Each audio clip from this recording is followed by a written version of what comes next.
Le prêtre nous a dit de nous concentrer. On reste concentré. Mais toi, je t'ai mis en garde. Pour l'instant, on m'a rien rapporté encore. Je t'ai mis en garde seulement. Continuez à faire ça. Vous allez voir ce que ça pourra vous rapporter. Rien. Parce qu'on ne fait pas... On n'est pas venu pour faire du blogging. Voilà. Ce combat-là, c'est-à-dire, moi, je pense que, en fait, sérieusement, j'ai l'impression que le sens de ma vie, c'était ce combat-là. C'est-à-dire, ma mari doit, je ne sais pas s'il se rend compte de tout ce que j'ai pu abandonner. Je suis pas seul là et l'autre aussi, pour cette affaire.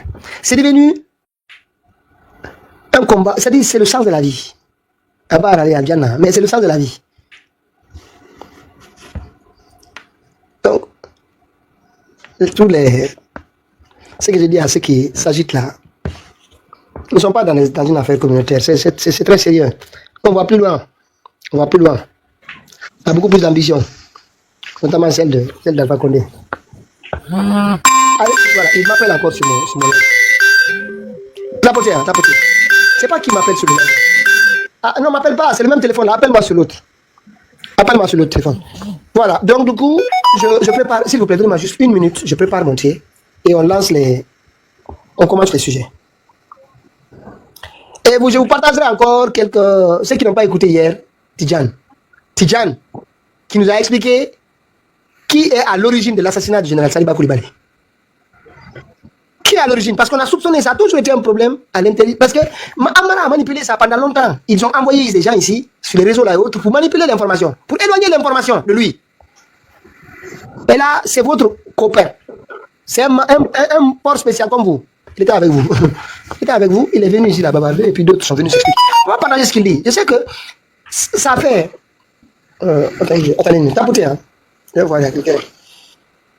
Ok, je vais te l'envoyer. Voilà, donc pas 10 minutes, hein, rapidement. On revient, on continue le sujet. Pour ceux qui font ces petits trucs-là, vous allez voir que les gens ont l'ambition dans ce pays. On n'est pas venu pour communiquer ici. On est venu pour combattre ces irresponsables qui veulent vendre ce pays. Donc voilà, 1 minute.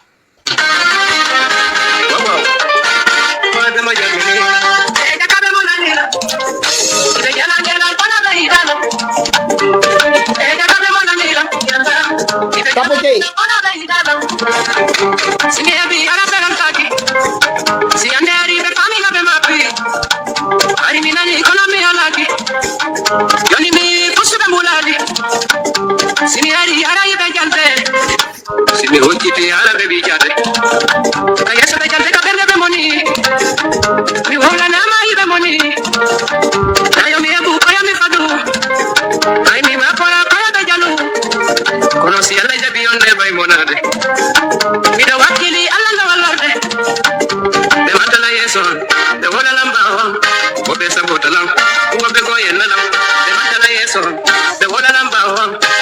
Tapoter.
Il est bien. Donc je recommande, c'est Adama, comment il s'appelle? C'est Adama Diallo. Il n'y a pas d'insanité, pas de... Moi franchement je le recommande parce que ça vient à point nommé par rapport à certains petits plaisantins.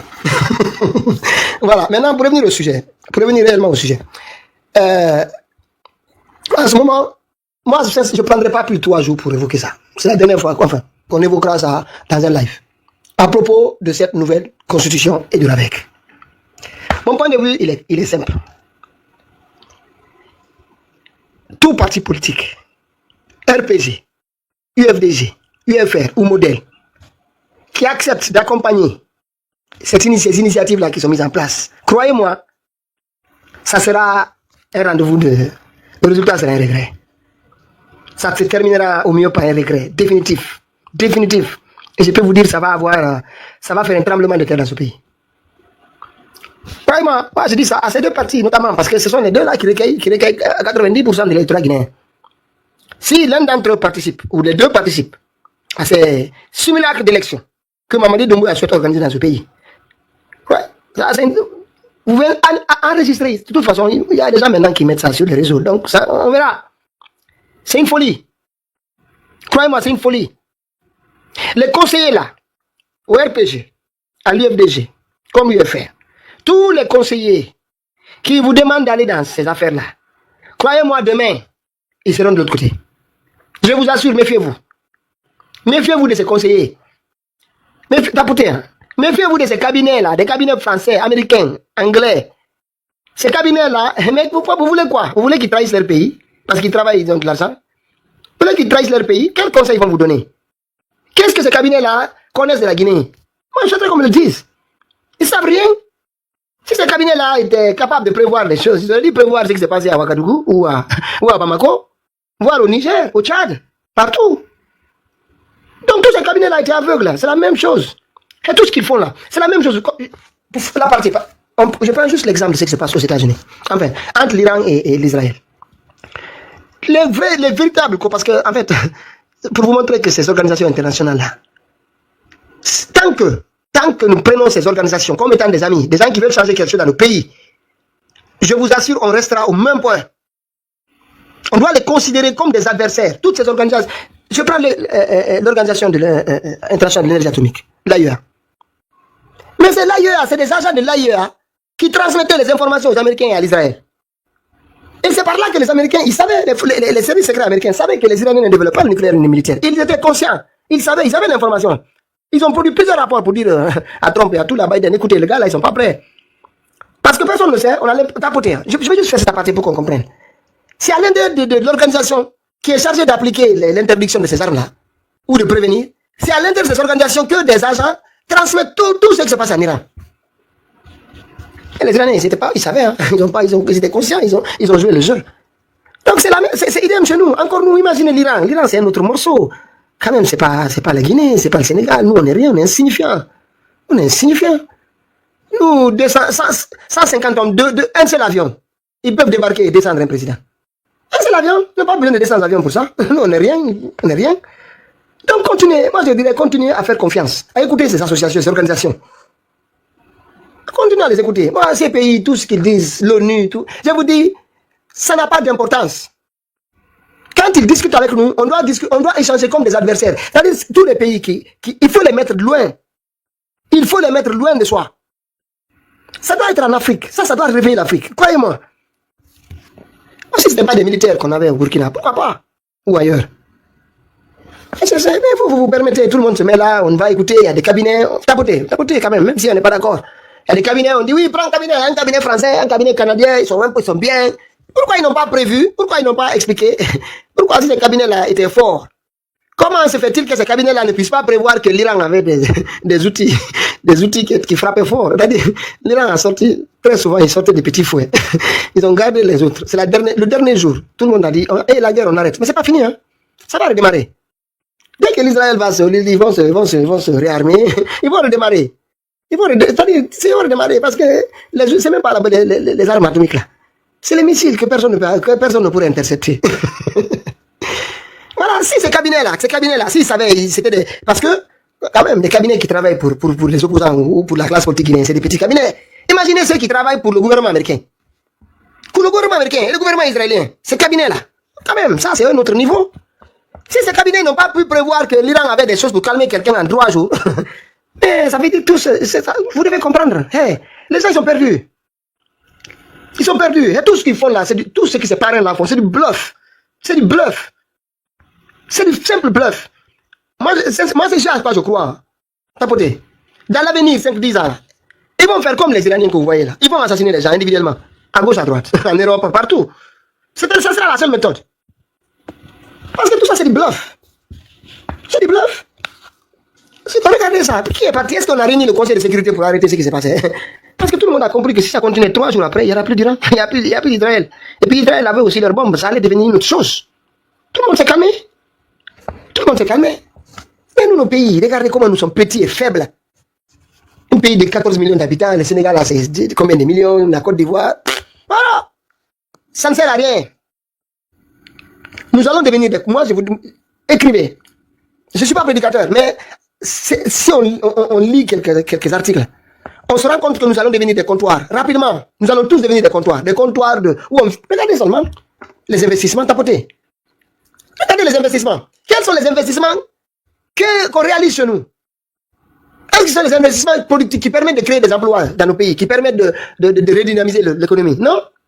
Les seuls investissements qu'on réalise chez nous, c'est pour aller sortir de la terre. C'est-à-dire, c'est où la route? C'est par là on peut passer. Hein, d'accord. Ici, c'est beaucoup plus proche du port.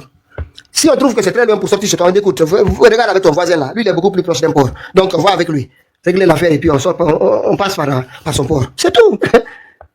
Ils sont venus ouvrir des sociétés de transport. Ils sont venus ouvrir des péages chez nous. Ils sont venus ouvrir des usines chez nous. Et tout ce développement-là, ces aides-là, c'est du mensonge. Ça n'a pas de sens. Franchement, bon. C'est autrement de dire, tapoter. Si on continue à les écouter, si on continue à circuler dans les palais, comme moi j'ai vu, c'est Goudounou et les autres, bon, ça va, hein. Mais les gars, faites attention. Faites attention. Ils ont bouffé vos cerveaux, ils sont rentrés dans vos cerveaux. Vous allez vous rendre compte de ça. Tapoter, ils sont rentrés dans vos cerveaux.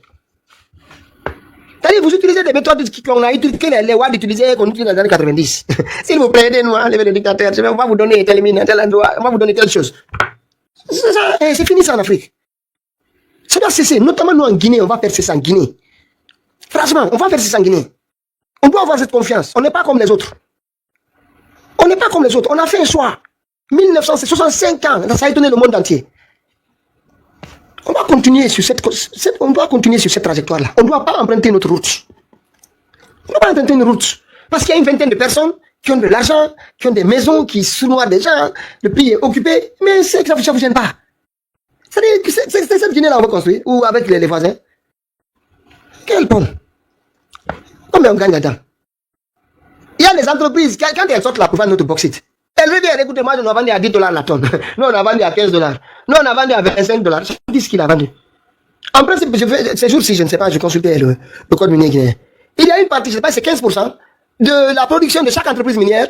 L'État peut préempter revendre ça. Commercialiser 15% de la production de toutes les entreprises minières. L'État ne le fait pas. Il ne fait pas. Ah, s'il vous plaît, c'est ce qu'il m'appelle. S'il vous plaît, cessez d'appeler le portable là. Franchement, vous voyez, je suis en live. Je suis en live. Voilà, donc franchement, c'est pour tout ça, c'est pour rappeler à la classe politique guinéenne. Même les jeunes là, Ibrahima Diallo, moi je leur fais confiance, hein, ils sont motivés. Ils sont motivés, hein. Mais croyez-moi, ils sont tous dans la matrice. Tous dans la matrice. Vous allez vous rendre compte de l'avenir. Vous allez vous rendre compte. Ils combattent, hein. Mais ils ont les mêmes parrains. Et les mêmes parrains vont finir par les réconcilier. Vous allez vous rendre compte. Ils seront obligés avec le temps. Ils se fatigueront. Regardez, à force de fréquenter, c'est pas les fréquenter je sais pas, des cabinets ici ou des cellules. Oui, bonjour, les députés. Oui, ça va. Est-ce que vous avez rencontré la cellule là-bas? C'est quoi ça? C'est quoi ça? Après, on les rencontre, on prend des photos et puis ils vous disent, ils vous introduisent. Les réseaux là, je vais vous dire, hein, vous devez comprendre. Si vous ne prenez pas de distance avec ça, franchement, vous allez avoir affaire avec d'autres. Hein. On vous dit, ça, soyez conscient de ça. Si vous ne prenez pas de distance, avec ces cellules-là, que vous fréquentez, qui vous donnent, vous avez, parce que pour vous, c'est de la respectabilité, voilà, vous êtes devenus des personnes qui fréquentent des cercles de domination du monde. Mon frère, nous, on n'a pas, ça ne va pas se faire en Guinée. Puis là, ça va se faire en Guinée. Ça peut être tant de camarades de ça, ça peut vouloir beaucoup de choses pour quelqu'un. Hein. Je n'aime pas les méthodes qu'il utilisait. Mais l'esprit qui était derrière, franchement, c'est ça. C'est ça, l'esprit qui était derrière. Franchement, parce que le camarade, vraiment, nous, je vous dis, il connaît, tout le monde nous connaît concernant les souffrances des familles qu'il y a eu dans ce pays. Notamment des victimes, celles qui ne sont pas responsables de ceux qui voulaient déstabiliser le pays. C'est tout, mais C'est pas... Regardez. Si vous voyez ce qui se passe chez nous. Mamadi rédige un torchon. Il fait 7 ans par-ci, 7 ans par-là, on ne peut pas le toucher. C'est-à-dire un torchon. Est-ce que vous avez vu une seule ambassade sortir là-bas dire, écoutez, Mamadi, ça c'est pas, écoutez, voir tout ça. Tapoté. Le capitaine Dadis, c'est la CEDEAO, la France, la Belgique qui demande de l'Union européenne, tous les jours, Dadis, où est son CNT? Mets en place le CNT. Tous les jours, ils avaient des dégâts, ils étaient à Conakry. Allez, si vous pouvez, allez sur Google. Tapez visite Union européenne, capitaine Dadis. Visite Union européenne, capitaine Dadis. Ou la CEDEAO, capitaine Dadis. Ou responsable. Je vous dis, tous ils étaient à Conakry. Une pression maximale. Toutes les semaines, ils étaient à Conakry. Vous voyez qui est à Conakry aujourd'hui? Tapotez.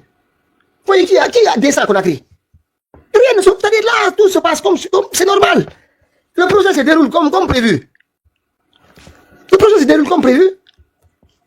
Combien de présidents sont venus pour réconcilier le président Dadis et la classe politique? Le président Blaise Compaoré est venu.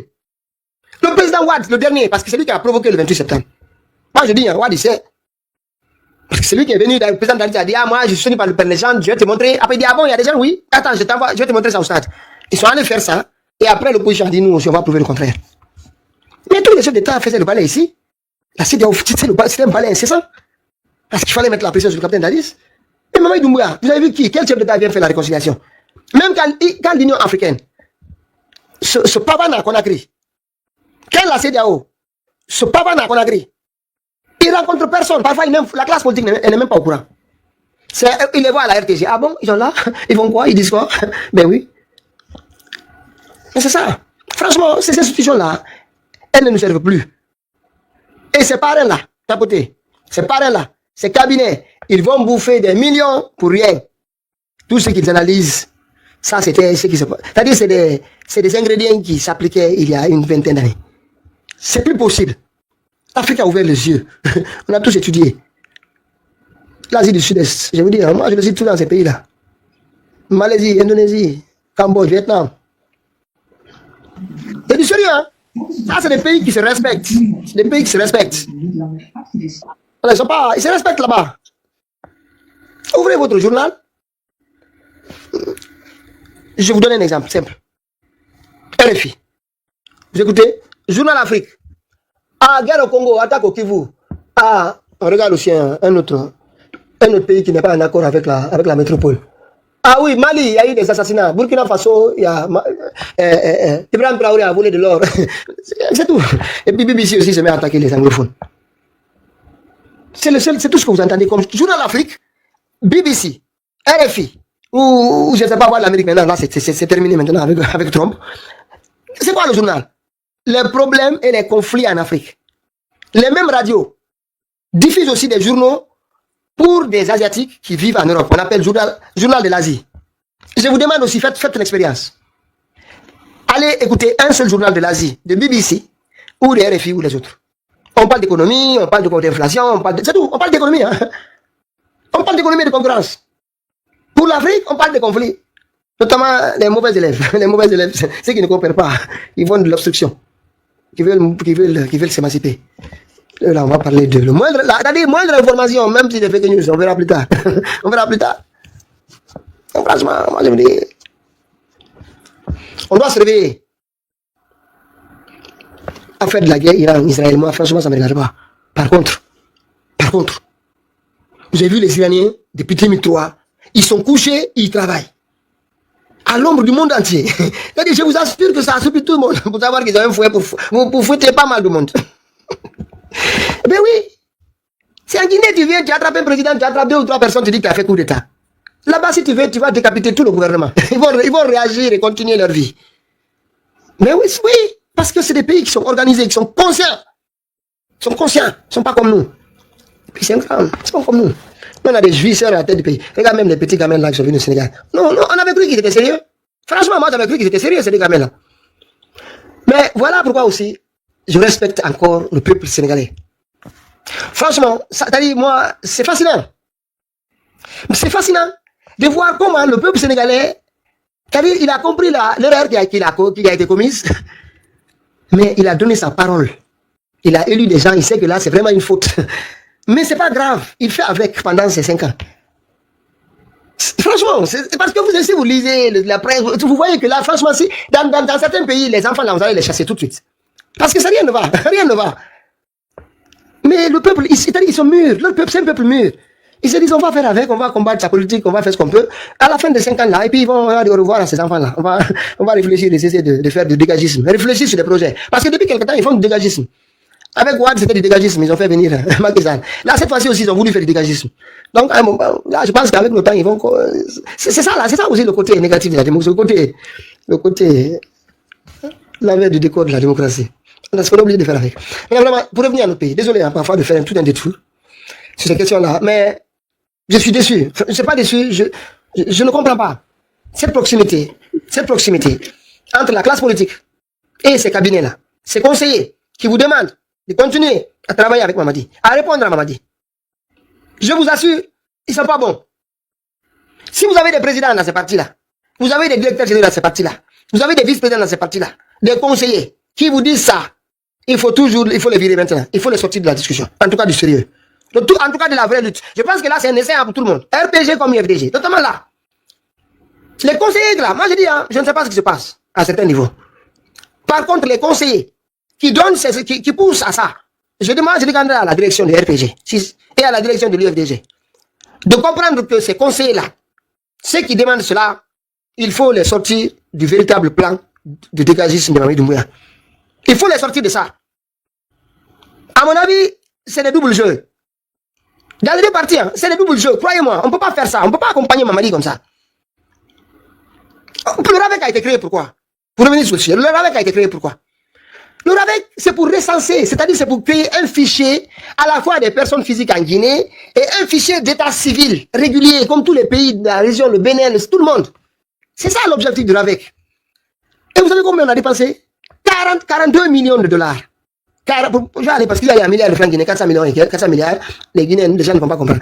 C'est 42 millions de dollars qu'on a jetés par la fenêtre. Maintenant, parce que c'est ça, je vous dis, hein, allez consulter, vous allez sur n'importe quel IA ou parce que moi maintenant, Google, Google a disparu, hein. Je peux faire 3 semaines, 1 mois. Je ne sais même plus si Google existe maintenant. Bon, je vérifie certaines choses, mais pas sur. Quand je consulte maintenant les infos, c'est pas eux. C'est pas eux. Mais vous pouvez faire des vérifications. Vous pouvez faire des vérifications. Sérieusement, une minute. Je vais, une minute. Tapoter.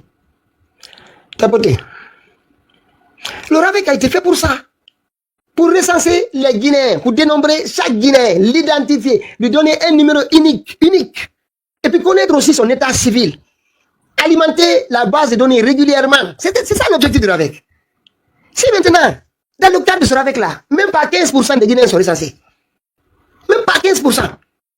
Sur le territoire national, on a vu à Mandiana, on paye de l'argent partout. En Europe, en France, partout, il y a eu des problèmes. Et les personnes les plus connues du pays, comme Sidia Touré, la Cellou, ils ne peuvent pas se faire recenser. Alors que le RAVEC est fait pour ça. C'est quoi l'objectif maintenant? Pourquoi on a dépensé 42 millions de dollars pour projet d'identifier les personnes physiques, tout Guinéens, et leur état civil. Et l'alimenter, parce que ça va permettre à la fois à l'administration de fonctionner. Et par exemple, quand l'État veut mettre en place des politiques dans le domaine social, dans le domaine de la santé, c'est beaucoup plus, y compris dans le cadre, par exemple, de l'État civil. L'État civil dans notre pays. Je ne sais même pas comment ça existe. Mais c'est pas eux, hein. Le RAVEC a été, c'est depuis 2012. Depuis 2012, ça a été programmé. C'est pas eux qui sont venus avec. C'est pas les premiers aussi à le faire. Mais seulement les pays qui sont des pays sérieux, comme le Bénin et les autres, allez voir. C'est des pays qui sont restés dans l'esprit du projet. Dans l'esprit du projet. C'est lui de doter le pays d'un fichier, d'une base de données des personnes physiques et d'une base de données aussi de l'état civil. Ils sont venus relier ça à un fichier électoral. Je l'ai mentionné ici hier. Au début de la transition, la classe politique, hein, moi je vous dis tout le monde pratiquement, on leur a dit, écoutez, on ne peut pas lier le fichier électoral avec le RAVEC. Si on commence maintenant, depuis à 2012 là, aujourd'hui, pour faire une révision, on prend le fichier, d'ailleurs l'un des communiqués des forces vives demandait à ce qu'on se serve du fichier de 2010. Je pense que c'est la déclaration d'avril 2022. Je demandais à ce que le fichier de 2010 devienne la base, enfin, celui qu'on va utiliser pour réviser. pour créer le nouveau fichier électoral.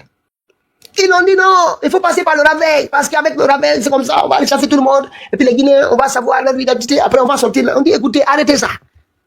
Il n'y a pas de lien entre les deux. D'autant plus que, quand on lit les questions de développement, les questions de planification à la politique, ça va créer des problèmes. Le RAVEC, c'est pour planifier dans le cadre du développement du pays. Et aussi la sécurité du pays. Parce que si on connaît tout le monde, on a l'identité de tout le monde, on a les données biométriques de tout le monde.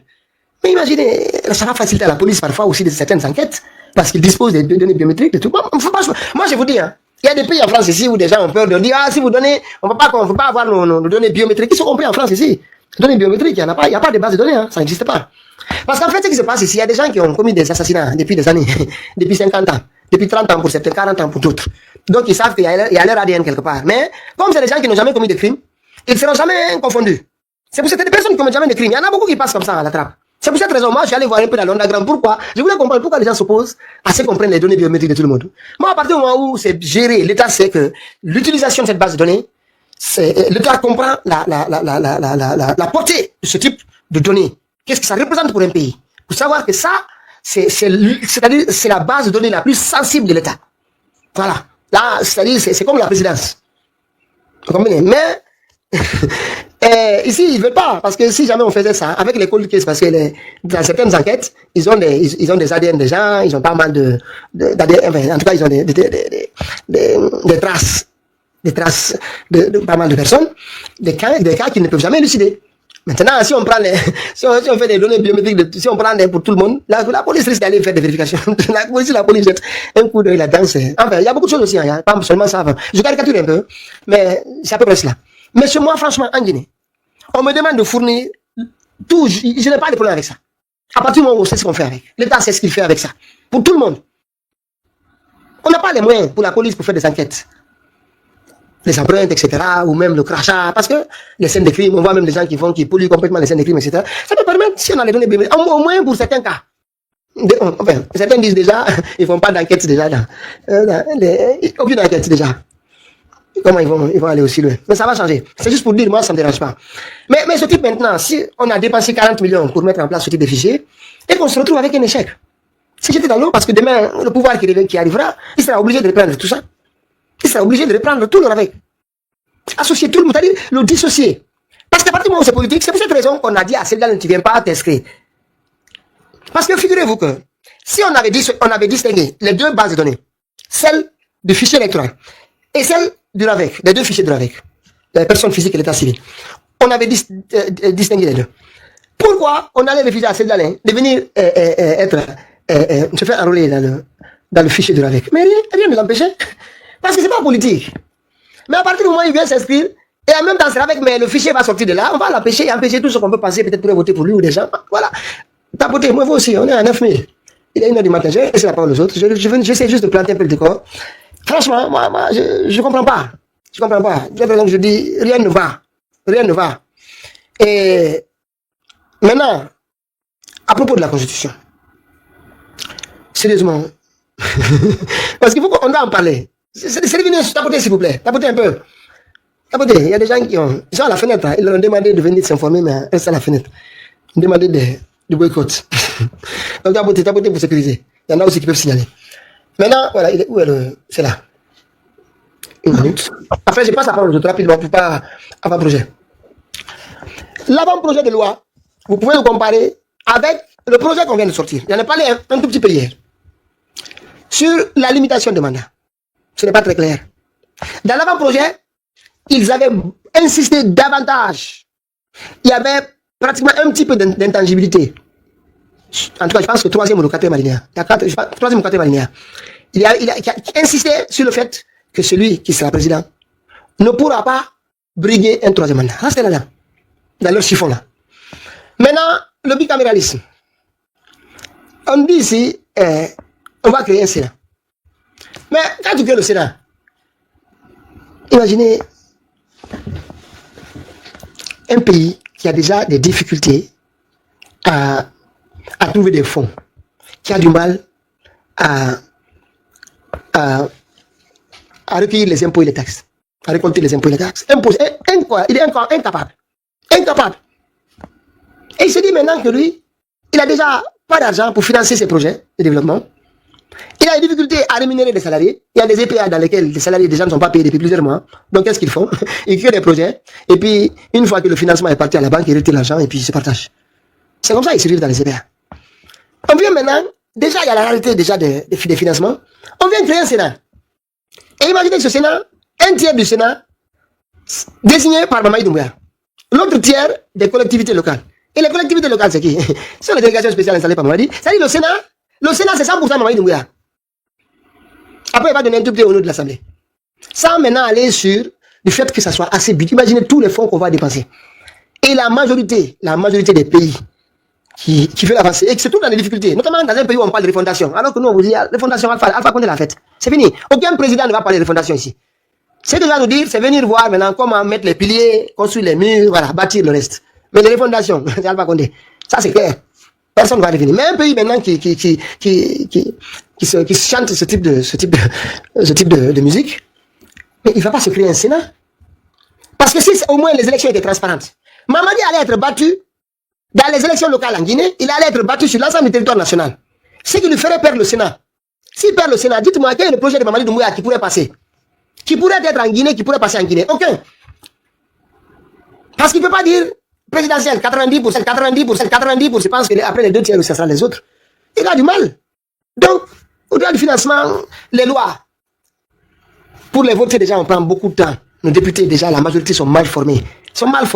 Parce que chez nous, c'est des politiques, on a vu des gens qui disent, c'est bon gars, je sais pas. Pourtant, c'est quelqu'un de chez nous. Hein. Donc, du coup, vous savez, les élections, c'est pas les compétences. Hein. C'est une sélection. L'élection, c'est une sélection. C'est pas, et puis, c'est une sélection sur la base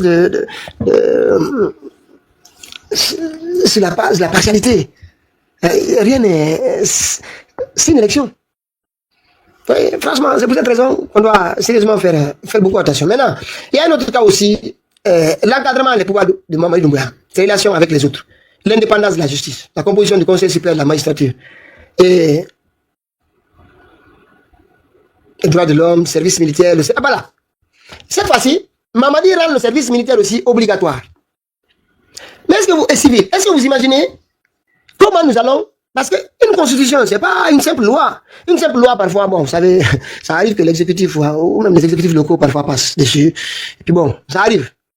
Les lois organiques, un peu moins. Encore une constitution, là, c'est autre chose. Ça, c'est à portée vous aussi. On a 11 000. Une constitution, elle n'est pas discutable. C'est, à partir de là, il n'y a plus autre chose. Il n'y a plus rien. Donc, si là, dans la constitution, le service militaire devient obligatoire. Ce n'est pas, on dit obligatoire.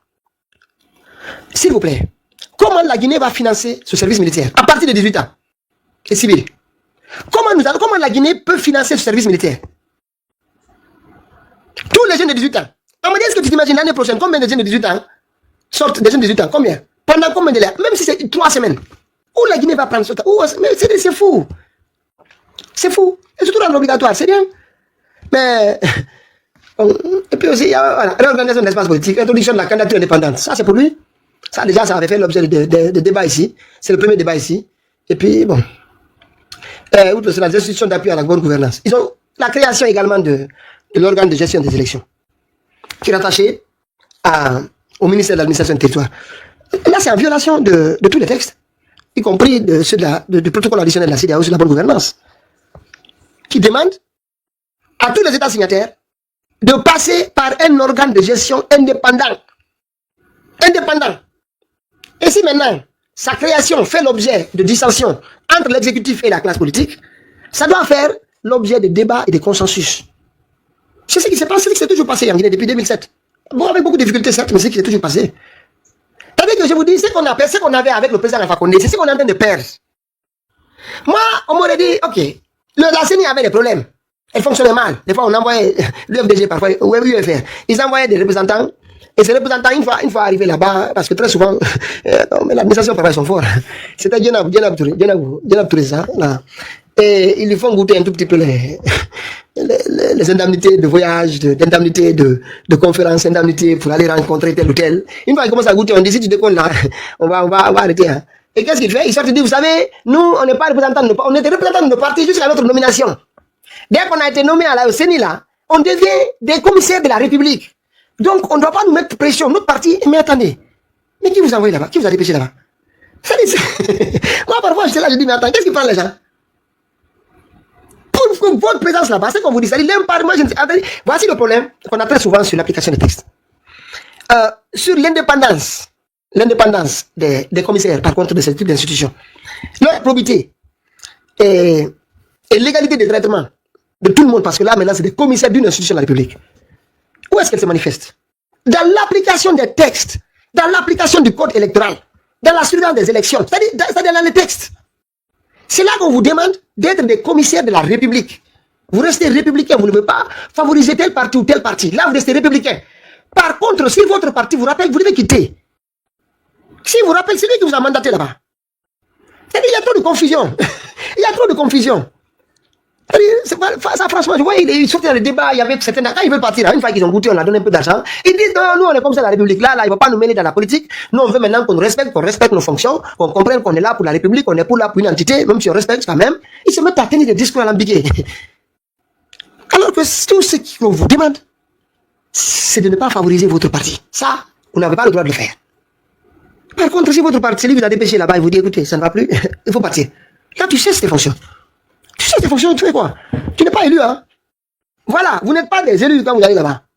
Quand tu es nommé, quand Maître Traoré a démissionné, est-ce qu'on a, Mamadi a nommé qui il voulait? Mais non, il est allé encore voir les irresponsables lors de les avocats en Guinée. Et puis, la nuit même, ils ont dépêché quelqu'un d'autre. C'est comme ça. On voulait créer autre chose. Non, franchement, je vais laisser les autres aussi. Allez quand même vérifier. Il y a aussi, bon, sur l'impunité. Mais c'est juste incroyable. Et il y a aussi un cas, c'était quoi d'ailleurs, que j'avais noté, processus d'adoption, après la finalisation, le texte a été soumis au référendum. Non, attendez. Maintenant, il y a les avantages matériels des projets, le service civique militaire, les droits sociaux élargis, l'engagement de l'État à garantir l'accès universel à la santé, à l'éducation. Oui, l'engagement, ça va. Si vous dites l'engagement, je comprends. L'État pourra faire parce que là, c'est une obligation de moyens, pas de résultats. Comprenez? Mais quand ils écrivent, c'est-à-dire ils mentionnent clairement dans une disposition que le service militaire en Guinée civile est obligatoire, là, c'est une autre question. Hein. C'est une obligation de résultat. Là, ce n'est plus négociable. C'est que chaque année, l'État doit faire quelque chose. Où est-ce qu'on va trouver cet argent? Maintenant, j'ai écouté Dassa Kourouma, on lui a posé la question sur le fait de passer des mandats de 5 ans à 7 ans. Il dit non, 500 milliards, c'est-à-dire 53 millions d'euros pour organiser des élections tous les 5 ans. Il dit c'est budgétivore. C'est budgétivore. Vous avez créé du Sénat. Vous avez créé des institutions inutiles. Vous avez instauré le service militaire obligatoire. C'est-à-dire vous avez créé beaucoup d'institutions, vous les avez rendues obligatoires dans ce chiffon-là. Où est-ce que le président qui va... C'est-à-dire votre chiffon-là, on va le dégager. Parce que personne ne pourra faire ça. Aucun budget ne tiendra tout ce que vous avez créé ici. Moi, je dis aux Guinéens d'abord, au-delà de tout ce qui est politique. Parce qu'à chaque fois, peut-être lundi, on se reviendra un peu. Vous allez voir, à chaque fois, il y a beaucoup d'obligations. D'institutions obligatoires, l'État doit mettre la main à la poche. On a déjà du mal à financer le fonctionnement de l'État. Et le peu de reste là pour financer quelques 2 ou 3 projets. Enfin, 2 ou 3 bricoles. Et puis, c'est tout. Maintenant, si on vient maintenant s'encombrer encore, alors qu'une loi organique aurait pu faire l'affaire en attendant, sans obliger l'État de dire de trouver les moyens. Bon, franchement, je vais laisser les autres avant de passer la parole. Parce que franchement, et puis le FDG, je reviendrai sur la deuxième partie. Mais sincèrement, on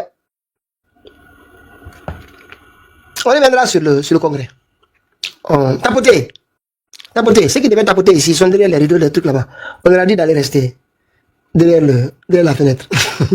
Voilà. Franchement, je reviendrai, moi, c'est mon point de vue. Je ne sais pas, les juristes là, moi, je suis pas avocat, hein, mais bon.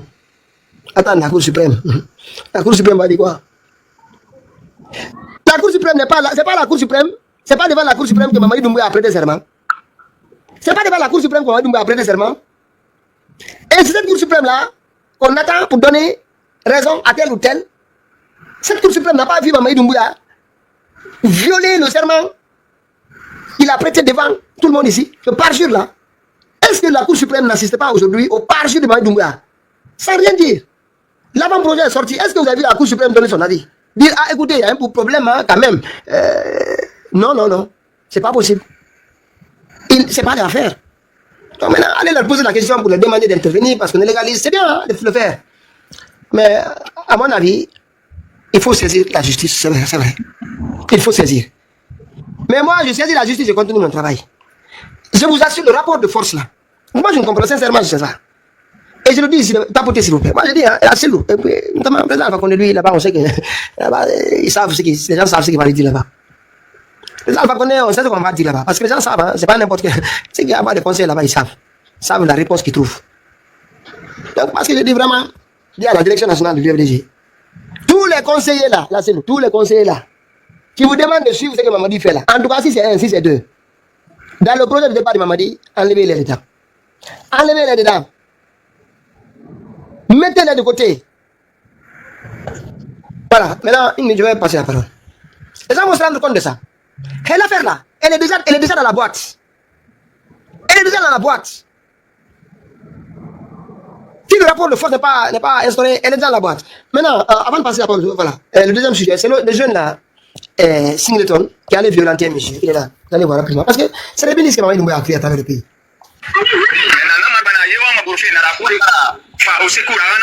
Tapoter. Maintenant, nabara a tourné en auto. Moutiba sa, on m'a l'autre en auto d'endoffé. Sanglé dans sa femme, asaba, à la douama, afa auto, posté. Maintenant, mon frère, auto réglé, pour qu'il en a, du auto d'endoffé. Nous, on a fait la mena, on a vite ma bourreau, on a la mena, mais mouillé. Non, mon frère, il est dans mouillé, on a ma colonia, à Tanara. Maintenant, l'une des nains, et puis Sanglé dans la, mais Sanglé dans la salle. Avec un aïe à bourrer à auto, directement à la sécurité dans sa bourreau, auto, on a fait une ambaye à Koulou.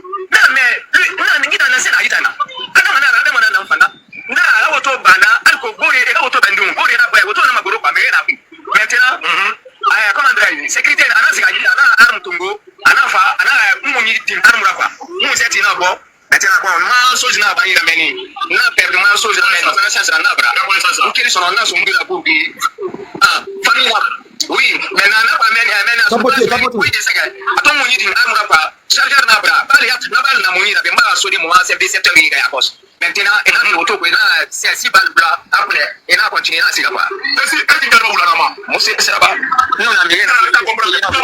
voilà, pour ceux qui ne comprennent pas le chouchou, hein, voilà. C'est-à-dire, ce monsieur, c'était des véhicules, la pluie. La première pluie, Mamadi Doumbouya a conçu des routes, il n'y a pas de caniveau, voilà, toutes les rues. Ça a commencé. Donc, son goudron là, on l'attend seulement d'ici quelques semaines. Maintenant, ce monsieur, il y avait le véhicule du jeune Goloké, mais du jeune Singleton. Ils sont aujourd'hui avec des gardes. Ils ont des forces spéciales, 3 ou 4, permanemment avec eux. Tous. Donc, son véhicule vous empêchait. Enfin, il y avait une situation qui aurait poussé un monsieur dans un fossé, qui aurait créé une circonstance beaucoup plus dramatique. Donc, ce monsieur a demandé à ce que le véhicule de Singleton, qui était juste derrière ce véhicule qui risquait de tomber dans le fossé, de reculer. Et puis, d'un seul coup, il dit, mais qu'est-ce qui se passe? Tu parles de reculer, tu es qui? Après, l'autre dit, mais à qui tu parles? Tu sais pas à qui? C'est à Singleton tu parles? Il dit, alors, si c'est Singleton, c'est qui? Il est qui? On ne peut pas lui répondre, lui. Et d'un seul coup, les gardes sortent. Il y a l'un d'entre eux qui va chercher sa calache, et il vient lui asséner un coup sur le front. Voilà. Et il lui a fait cette entaille-là. Et après, ils l'ont violenté et ils sont partis. Tous ces jeunes que vous voyez chanter, que ce soit lui, Takana Sayon, Woody Premier, Ahmed de Paris, ils ont créé des milices. Et ils sont tous aujourd'hui entourés par des agents des forces spéciales, payés par l'État. Pourquoi? Mais on est dans quel pays? Payés par l'État. Et imaginez, on vient violenter ce monsieur. Moi, je me disais quelque part, le petit là, petit, c'est Singleton. Dit, mais franchement, aujourd'hui, on est le 5. Que Dieu nous aide. Pourquoi? Que Dieu nous aide. Qu'on pose la question à ceux qui vivent en Sierra Leone, ou ceux qui vivaient en Sierra Leone. En 1997, le coup d'état de Johnny Paul Koroma, pendant 1 an et demi, cette junte, elle a mis le feu à ça. Elle a appelé le ROUF, venez les rejoindre africains. Venez déjà, moi, c'est africain, là. Oui. Et franchement, à la chute de Johnny Paul, quand la Guinée et le Ghana et le Nigeria ont envoyé les Comores pour réinstaller le président Tidjane Kaba. Ce qui s'est passé dans ce pays, les gens, ils sont restés. Moi, j'ai des membres de ma famille qui ne mangent pas de viande à cause de ça, tellement que c'est. Des gens tous les jeunes, parce que quand la jeune est arrivée, tous les jeunes, beaucoup de jeunes désœuvrés, comme vous voyez là, des mouvements. Allez sur YouTube seulement, tapez Johnny Paul Koroma. Johnny Paul Koroma. Vous allez voir sur YouTube, il y a pas mal de vidéos, vous allez voir les jeunes. Vous regardez un tout celle de 99, vous allez voir, c'est Mob Justice Africain. Les gens là, la haine qui était montée en 2 ans, je vous dis, la capitale s'est transformée partout, on brûlait déjà à gauche, à droite. C'était une folie. C'était une folie. Et ce qui se passe en Guinée là, je vous dis, ce n'est pas exclu. Moi, vu la violence des Guinéens, j'en parle tout le temps ici. Sur le cas des jeunes qui prennent la drogue couche, vous voyez le jeune qui se dandine, il ne sait même pas où il est, il ne sait même pas s'il existe sur cette terre. Il est entre la vie et la mort, il dort debout. Et vous voyez une personne écervelée qui devait être en prison, qui vient lui asséner un coup. Parfois, je ne sais pas s'ils ils ont l'impression qu'en faisant, parce que parfois, le coup est tellement violent parfois que l'intéressé on a l'impression qu'il revient à ses esprits en 2 ou 3 secondes, mais ça ne dure pas. Après, il se remet encore dans les mêmes conditions. Et vous voyez une foule de Guinéens irresponsables, des gens qui n'ont... C'est-à-dire, vous, la Guinée, c'est-à-dire, c'est à cause de ça que vous êtes dans la souffrance dans ce pays. C'est à cause de la souffrance. Et vous voyez d'autres Guinéens qui ont des portables, ils rient de ça. Il y a un jeune qui est dans la vie et la mort, il a pris un produit qui le dépasse. Dans quelqu'un, je vous dis parfois, ça est sur Internet. Allez taper couche qu'on a pris, vous allez voir. Ou le gifler, je vous dis parfois, c'est intenable. Et les autres sont là, ah oui, tout le monde rit. Oh non, vraiment. Les gens que vous devez gifler là, ils sont au palais là-bas. Le gamin là, il est perdu, il ne sait même pas ce qu'il fait de sa vie. Sa vie est complètement déchirée. Il est victime comme toi. Victime du système, ils sont plus que toi. Toi, tu ne trouves rien. Moi, je dis à tout le monde, on sait que ce n'est pas ces jeunes-là, notamment les consommateurs. Mais vous ne pouvez pas attaquer. Mais au foot, on appelle Dumbougol. On t'attache à un arbre là-bas, pendant 6 heures, 7 heures là-bas, jusqu'à ce que tu te réveilles. Au moins pour te protéger contre ta personne.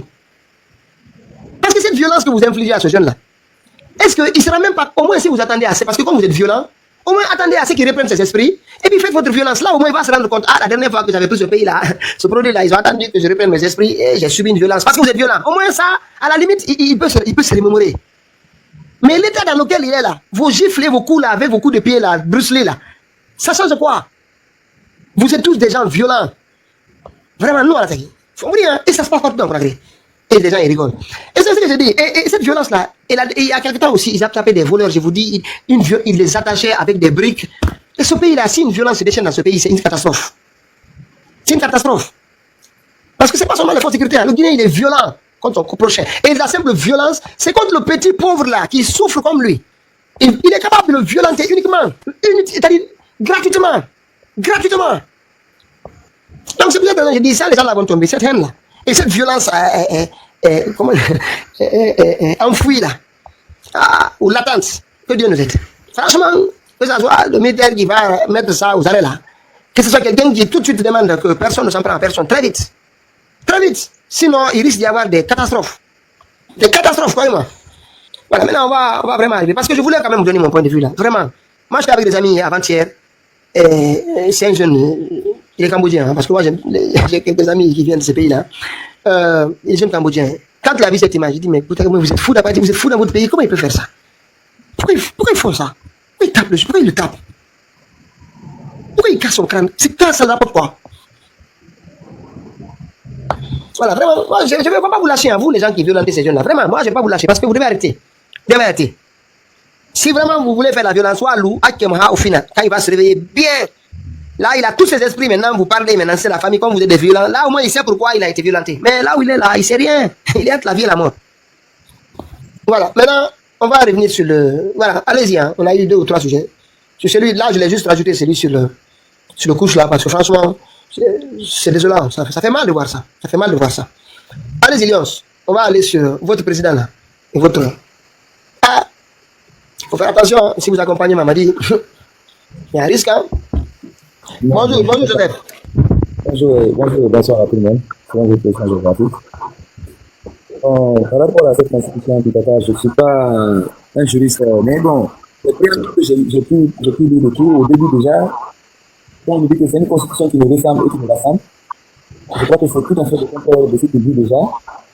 Parce qu'avec tout ce qui se passe dans ce pays aujourd'hui, je crois que le CND n'est pas dans cette dynamique de... On t'entend pas bien, Lyons. Je dis, le CND n'est pas dans la dynamique de rassembler les Guinéens. Oui. Voilà.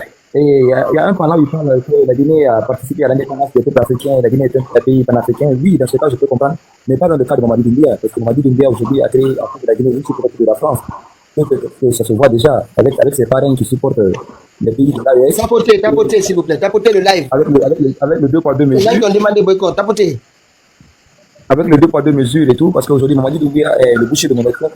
Ça y est, aujourd'hui, la mémoire de nos aïeux qui se sont battus pour l'indépendance guinéenne, qui ont versé le sang, parce qu'il y a beaucoup de familles endeuillées aujourd'hui pour cette indépendance que la Guinée a vaillamment cherché.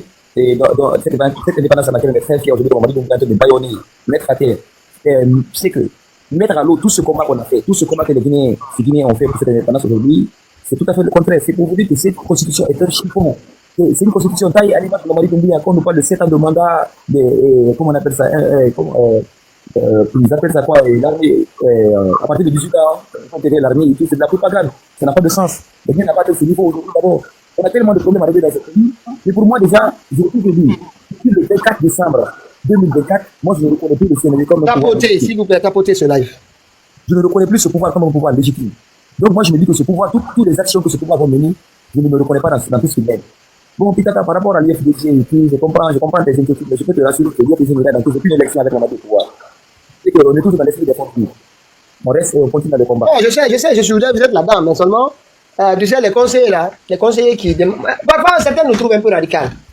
Mais croyez-moi, nous espérons que le président Alpha Condé et la seule que ça arrive. Ça, on y croit. Pitaka, on aura plus de même verbe avec les parents là, c'est fini. Ah, vas-y. Pitaka, moi je te parle du mot que j'ai reçu du bureau national, du bureau de la GDP. Le RPG et l'IFDG sont des partis alliés. Donc, partout là où je suis, personne ne peut attaquer les RPG devant moi, personne ne peut attaquer les RPG devant moi, parce qu'aujourd'hui, on est des partis alliés, on mène le même combat. Maintenant, quand on sera dans le combat démocratique, quand on aura un pays à la tête, là, on a des élections démocratiques libres et transparentes, là, on pourra commencer notre combat démocratique. Mais aujourd'hui, on a en face de nous nos bourreaux, des gens qui nous assassinent, qui assassinent nos frères dans le pays, qui capturent les membres des forces vives. Donc, aujourd'hui, on a un combat commun. Vous voyez, il y a d'autres... Le problème, c'est que, en fait, moi, je parle du fait qu'on doit, les deux là, doivent se retrouver cette fois-ci, pour redéfinir vraiment le non-retour. Tu comprends? Oui, je comprends, Pitaka. Je comprends ton avis. Mais Pitaka, je t'assure, je peux te dire ça aujourd'hui que l'UFDG, on est tous dans le même combat, Pitaka. Je te dis que moi, le mot d'ordre que je reçu, plus haut, de la Fédération Belgique, Pitaka, c'est ça. C'est ce que je te dis maintenant. Le RPG et l'UFDG sont dans la même lutte. Je sais, je suis d'accord. Mais seulement, moi, je veux juste attirer l'attention. Tu as vu? Je te montre une chose. Est-ce que tu vois comment Mamadi est en train de démanteler RPG, lui, il part, lui, il fait déclaration à gauche. Tu as vu le parti Rescalme? Oui, Pitaka, j'ai vu ça. Donc, les militants sont tenus dans les groupes WhatsApp, ils sont tenus, ils savent ce qu'ils doivent faire. Et des membres, les plus enfin, M. Kamisoko et d'autres cadres aussi, aujourd'hui, ils sont investis pour garder la maison en attendant le passage de la tempête. C'est une grosse tempête, tu comprends? Maintenant, tout en disant, si vous voulez, faites la dissolution de tout. Nous, on sait qu'on existe. C'est pour... Ils n'ont pas dit que FNDC n'existait pas. Bon, Pitaka, moi, il y a... Ça empêche le FNDC d'exister. Ça empêche le FNDC d'exister. Je ne sais pas pourquoi. Personne ne doit avoir peur que Mamadi Doumbouya fasse dissolution de n'importe qui. Il dissout quoi? Mamadi va dissoudre quoi? Il y a un membre du RPG qui m'a dit aujourd'hui que le RPG est dissous, le RPG n'existe plus, c'est fini, c'est mort. J'ai dit, mais monsieur, tu te trompes, le RPG a toujours vécu dans la clandestinité. C'est pas Mamadi, un petit gamin qui va venir dissoudre le RPG. Tu connais l'histoire du RPG? Tu vois un peu? Ah mais oui, en plus c'était des comment on appelle ça, c'était des voyants défenseurs d'Alpha Condé. Tu les connais déjà, c'est des jeunes démagogues. Il y en a un ici, presque là-bas. Mais je parle de lui, c'est de lui que je parle là. Écoute-le. Il n'y aura pas d'opération, ils ne vont pas avoir accès à leur bâtiment là-bas. Nous allons tout barricader, nous allons manifester. Ici en France, il n'y a pas de force spéciale. C'est notre droit. Je pense qu'on attend encore et bientôt on va avoir le droit de manifester. Dès que c'est sorti par la préfecture, Mamadi va nous entendre. Il va nous entendre parce qu'il faut qu'il bouge. On va envoyer un message fort, lui et ses fanatiques qui veulent prendre ce pays là en otage. Donc aujourd'hui, ça ne passera pas. Je pense qu'avec les autres formations politiques, UFDG, tout le monde, on attend, tout le monde au BFM, et ce CNRD là, il faut qu'on envoie un message fort, mais je dis plus fort que le mot Guinée. Parce que ce monsieur, il y a des mots, on ne va plus dire ce temporaire, mais ce monsieur là, franchement, il faut qu'il parle. Non, on ne va pas le dire, nous on va respecter, mais il faut qu'il parle. CNRD en fait de trop Guinée dans ce pays. Hier, quand on vous dit qu'il y avait. Ce monsieur, il est en train de terroriser tous les Guinéens Guinée, même dans les marchés. Et puis maintenant, c'est qu'ils font. Il faut te résumer. La parole ici, on t'a donné. Pardon, tu as parlé au moins 20 minutes. Hein. Monsieur Talon, s'il vous plaît, bonjour, bienvenue. Laissez-moi finir. Voilà. Il faut nous entendre. Si NFD et ses complices, c'est pas pris à ton micro, si NFD et ses complices, ils sont en train d'injecter l'argent pour corrompre la jeunesse. Aujourd'hui, tu entends les jeunes responsables qui regardent ces militaires-là en train de mettre ce pays en danger par des couches de route où ils font des pubs. Ils n'ont rien même à publier maintenant. Tellement qu'il n'y a plus rien à donner à présenter au Guinéens. C'est fini. Ils ont, comment on appelle, utilisé toutes les cartouches qu'ils avaient. Dernier, c'était aller s'afficher à Kankanaba, Mamaya, faire comprendre. Mais si on t'attendait au pied ferme, tu as mis tout le monde sous ton dos, Mamadi Doumbouya. Aujourd'hui, la haute Guinée, tout le monde te hait parce que tu es allé de trop. La mort de Saliba aujourd'hui, regarde l'affiche que tu as. Et tu verras que là-bas, c'est fier de RPG d'arc-en-ciel. Personne ne va t'accepter, toi et tes bandits clans là. Je m'excuse le mot bandit. Et ton clan, le CNRD. Vous allez partir mais de la Guinée à une vitesse pas possible. Et je pense que tous les autres partis politiques, les formations partis politiques vont faire ainsi. Il faut qu'on essaye de donner ultimatum à ces gens-là de partir, sinon le pays là, ça va sombrer. Ça ne va pas dans ce pays. Les gens, ils galèrent. Il y a tellement de misère dans ce pays aujourd'hui, c'est-à-dire à une pauvreté extrême dans ce pays. Et avec ça, déboulement, la pauvreté, les gens, ils ne gagnent plus à manger dans ce pays. Même le minimum qu'on avait. Mais c'est tout coupé, pas de courant, pas d'eau. Même les taxis aujourd'hui, on est privés. Voilà, on attend qu'il soit nommé. Hein. Quand il sera nommé, on va venir avec les audios et c'est foutu. Bon, pour l'instant, ils m'ont collé une étiquette maintenant aujourd'hui. Partout là où je pars, on dit je suis un adepte de Pitaka. Tu n'as pas dit que tu es co-panéliste ici. Il faut dire que tu es co-panéliste ici. Ils me disent que tu m'as biberonné et tout. J'ai dit. Non, mais les gens là, ils me donnent trop d'importance. Les gars, je ne fais que bavarder ici. Pourquoi vous donnez. Non, mais c'est ce qu'ils disent. Ils disent que tu m'as biberonné. Les informations que j'ai, c'est toi qui me biberonne tout ça. Tu m'as fait un lavage de cerveau. Mais attendez. Mais ils donnent trop d'importance. Mais vous êtes. Allez voir un médecin, pardon. C'est des plaisantins. C'est des plaisantins, je t'assure. C'est des victimes. Et ils me disent non, Pitaka, à la fin, lavage de cerveau, c'est des adeptes. Tout ce qu'ils disent, c'est Pitaka qui est le biberonne. C'est des gens qui sont biberonnés par Pitaka. J'ai dit, mais attendez. Comment ils savent ça? C'est parce qu'ils sont à la fenêtre. Ils sont là, ils sont à la fenêtre. Voilà, tu as tout compris. Moi, j'étais à l'autre côté. Lyon est à l'autre côté. Lyon, on va voir Také. C'est Pitaka qui fait ça. Mais attends, fais doucement, mon frère. Nous sommes là. La journée, on bombarde, la nuit, on bombarde. Tu fais quoi? Moi, je vois vraiment la journée. Parce qu'avant, ils avaient colonisé, ils avaient un peu occupé un bon espace. Mais je vois que rien n'est revenu en force. Rien n'est revenu en force. Il y a quelques panels quand même aujourd'hui. Ils commencent à faire des... Et puis j'ai vu aussi Bad. Bad la dernière fois aussi. Ça faisait longtemps que lui, il ne faisait pas de live. C'est bien qu'il revienne. Parce que franchement, si on le laisse l'espace, nous, le seul espace qu'on avait avant, c'était Bateguiné. Vraiment, Bateguiné. Mais moi, je le dis, hein, cette sœur-là, je suis confiant d'une chose. À quelle Sandra Valiané? Celle-là, un jour, elle va péter les plombs sur votre comportement. Elle va virer tous ces ND là. Ça va arriver. Parce que c'est à cause de vous que ce panel est. Parce que c'est le panel. C'était pas tout le monde. C'est là qu'on s'affrontait. C'est NRD et ceux qui sont opposés. Ils ont tout fait pour vous virer tout le monde. Nous, on n'a pas quitté. Moi, franchement, moi, je fais partie des gens. Je n'ai pas quitté le panel de Patrick comme ça. Je n'ai pas quitté. C'est pas pour dire que je quitte, je suis abonné. Mais parce qu'ils ont chassé les gens.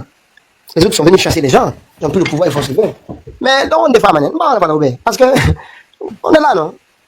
On va non, mais Pitaka, je t'assure, c'est vraiment de la comédie. Quand tu vois ce qui se passe, il dit, mais Pitaka, je vois que tu peux être président de la République un jour. Hein.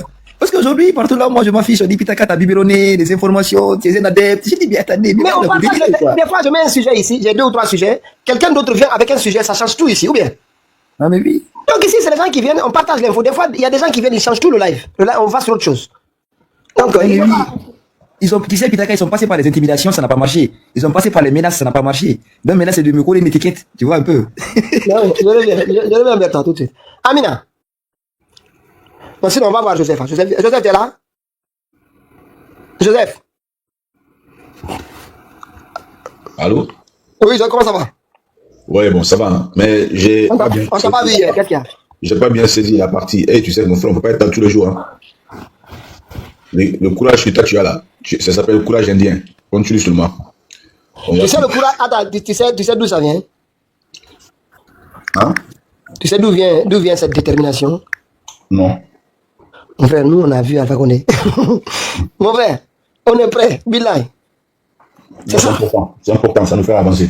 Jusqu'au bout, Alpha Condé. C'est-à-dire, nous, il n'y a pas de plan B. Mais dis-moi, c'est quoi, Barthélémy, son panel aussi, c'est quoi? Ils ont non, maintenant, parce que les gens empêchent le débat, tu vois. Les gens du CNRD sont nombreux, ils empêchent les gens de parler. C'est pour ça que moi, après, moi, je n'avais même pas que le panel là. Parce que moi, j'étais bien sûr dans son panel, franchement, j'étais très bien. Et à un moment, on peut dire tellement Mamadi, ils ont commencé, c'est-à-dire là, tu sais, ils font des choses en coulisses, tu vois. On peut dire tellement Mamadi, on peut pas dire telle chose.